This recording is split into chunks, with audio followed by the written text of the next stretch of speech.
Guys! Nabasa niyo na ba tong rulebook? Rule number 8. Bawal magluto sa loob ng boarding house. What? Rule number 9. Bawal magpasok ng pagkain sa loob ng boarding house. Ano ba yan? Tayo mag-iipon yan. Bakit? Guys, tingnan nyo naman, ang daming add-ons, oh. Alam mo, saktong makakabi yung tawag sa lugar na ito. Makabayad eh. Baka pati pag-utot ko dito may bayad. Siguro mutot ka na, no?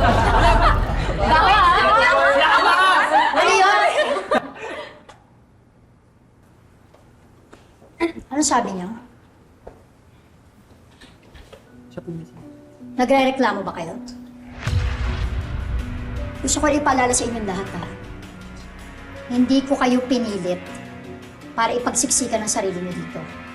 Kaya kung may reklamo kayo, ipasiguro, Aleli.